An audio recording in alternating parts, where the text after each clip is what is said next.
This news is funded by viewers like you. Please support our work at democracynow.org/give.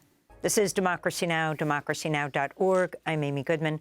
We end today's show in Atlanta, Georgia, where people from around the country joined in a week of action to stop the massive $90 million police training complex known as Cop City.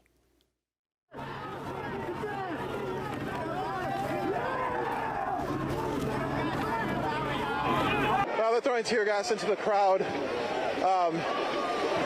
They're throwing munitions. Yeah, that's tear gas.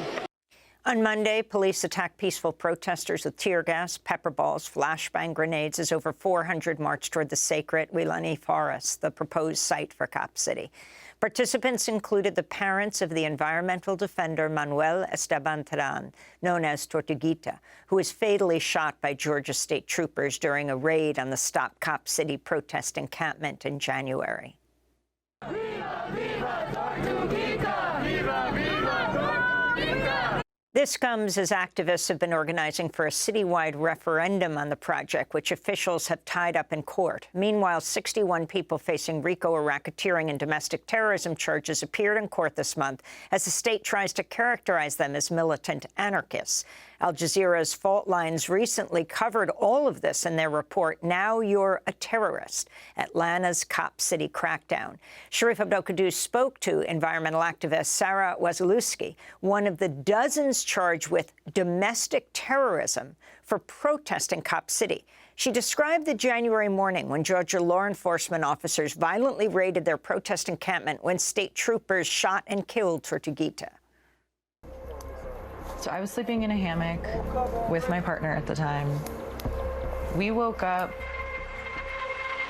around like 8, maybe quarter till 8 in the morning. Sarah Wasilewski had traveled from Pittsburgh to Atlanta and joined the protest for the weekend. So we were just laying in bed talking, and then all of a sudden we heard and saw just like 15 or so police in full military, like combat gear, like with AR-15s just like coming through the woods directly at us. We were waiting to be put into a transport vehicle, and that's when I heard gunshots.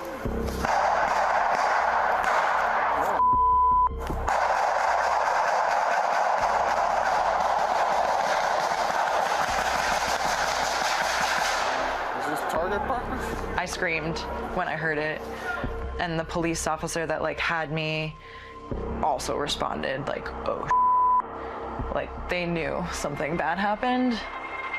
While Sarah was being arrested, a team of officers killed Tortuguita in a barrage of gunfire. Sharif Abdel Kouddous also spoke to indigenous forest defender Victor Puertas in a video call inside ICE's Stewart Detention Center in Lumpkin, Georgia, where Puertas was held for over 7 months since his arrest. After being released on bond from DeKalb County Jail, Puertas was immediately taken into custody by ICE. After weeks of negotiations with the detention center, we were able to speak to Victor by video call. Hello. Hi, Victor.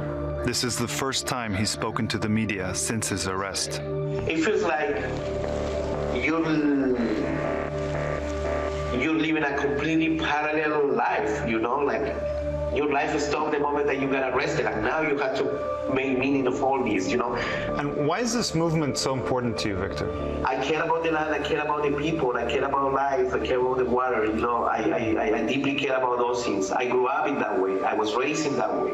So what do you think it does to a movement when the state labels it as a violent extremist organization and then charges its participants, like you, with domestic terrorism? You know, you don't believe it first, you know, and then you realize, yeah, actually they're like passing these kind of laws, you know, to target certain groups of people. What's happening here in Georgia, in Atlanta, you know, it will have a repercussion all over the country. For more, we're joined by two guests. Sharif Abdel Kouddous is still with us, correspondent for this Al Jazeera Fault Lines report. And Kamau Franklin is joining us, founder of the organization Community Movement Builders, who's been part of the now 2-year movement to stop Cop City. We welcome you both back to Democracy Now! Kamau, for the latest news of this week, over 60 people in court, many of them charged with domestic terrorism. Can you talk about the significance of what this means? As we heard this woman say, domestic terrorism and how it affects their whole lives. Yes, thanks for having me. I mean, this issue goes to the heart of the militarization of the police and the criminalization of movements. What we're witnessing in Atlanta is a rebirth of the COINTELPRO movement to stamp out organizers and activists, to scare people into not speaking up and participating in movements. You have people who came to Atlanta who previously were not involved in any Cop City activity, but who happened to get rounded up by police. And the police looked at IDs, and if they had Georgia IDs, they let them go. If they had out-of-state IDs, they arrested them and charged them with domestic terrorism, and later added on the charge of RICO. So you have people whose lives have been turned upside down. People who've been engaged in acts, some people who've been engaged in acts of simple civil disobedience by sitting in tents, by sitting in tree huts, who now, again, have domestic terrorism charges and RICO charges. And so, as you stated, and as the documentary was saying, people's lives have been turned upside down because of the state's attempt to criminalize and brutalize activists and organizers who are working against police violence in our city. Can you talk about the range of opposition? I mean, it's not just one group. It's people who are deeply concerned about police brutality. It's also religious leaders, indigenous leaders. Talk about the area where it's being built. Yeah, one of the things about this movement has been, since the very beginning, it's been vast in its outreach. Everything from community organizers like myself, environmentalists, religious leaders, voting rights activists, yes, including anarchists, other people who are community members who've been engaged in this because they see two things happening. One is what we spoke about a couple of seconds ago, is the continued over-policing of Black and brown communities that will be happening if Cop City is built. Two is the attack against movements, which is the very reason why this vast militarized facility is even being proposed. And then three is the environmental degradation of the Weelaunee Forest, which is going to be ripped apart. Over 300 acres have been rented at $10 a year. 90 acres have already been cut down. This forest has been promised to a working class adjacent Black community for use of park space, for camping space, for trails, walking trails. All of those plans were ripped away as soon as they decided to put Cop City in. It's already caused environmental degradation in the neighborhood, and that will continue to happen as they go forth with their plans to try to build Cop City. And what about the referendum? What's happened to it? An Atlanta-wide referendum so people could decide. The city of Atlanta, along with the clerk's office, the mayor's office, the city council, have basically sat on this referendum. They've done nothing to move this forward, even though the organizers who did this, we collected over 116,000 signatures.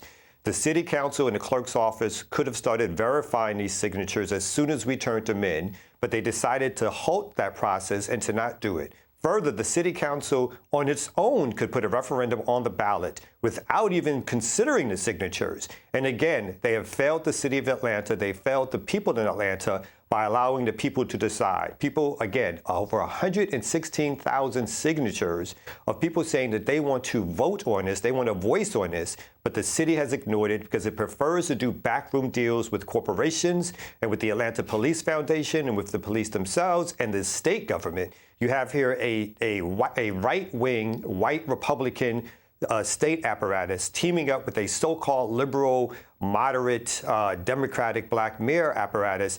And the things that they agree upon most is how to protect cops and capitalism. And that's what's happening right now. And the referendum is being put on ice so that they can't be voted upon by the people in Atlanta. Sharif, you spoke to Belkis Teran, the mother of the forest defender Manuel Esteban Paez Teran, known as Tortuguita, who was killed by Georgia police in January. Belkis traveled to Georgia from Panama, where she lives. And we can just play a short clip. On, I really don't believe anything what they say. I think they are lying. And there is nothing new. Everybody knows that police lie. The county medical examiner didn't find any gunshot residue on Tortuguita's hands. And an independent autopsy suggests that Tortuguita was shot while seated with hands raised. Manuel really was pacifist. He disliked the police very much, but not to kill anybody or to try to kill anybody.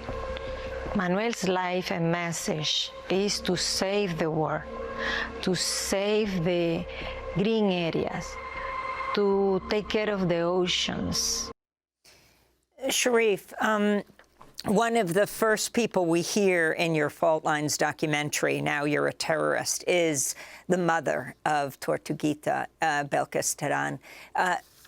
Your overall take from covering issues all over the world, from going down to Atlanta and seeing what people were confronting here and now what they're being charged with. I mean, that's not to say Tortuguita, who was killed. Right. Well, I think what's important to note about the movement to stop Cop City and defend the Atlanta forest is its resilience. It's brought together, as you mentioned, abolitionists, environmentalists, indigenous rights leaders, religious leaders, a multifaceted resistance movement against this massive planned police training center.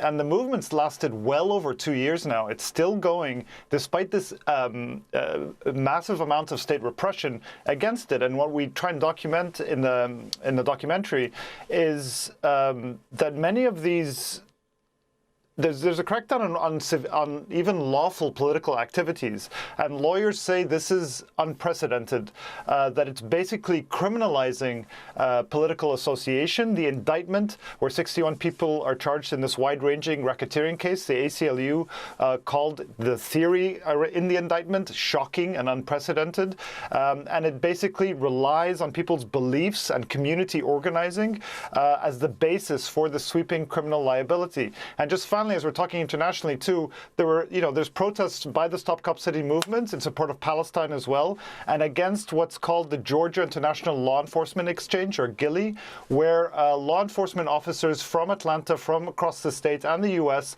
travel to Israel to receive training from Israeli police forces. Israel's long taken these strategies and techniques that are honed on the Palestinian body and then exported them abroad. And so we see these ties between Israel and police forces in Atlanta. Sharif Abdel Kouddous, he is the reporter on Now You're a Terrorist, the Fault Lines documentary.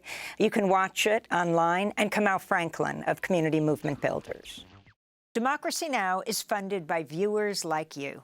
Please give today at democracynow.org/give.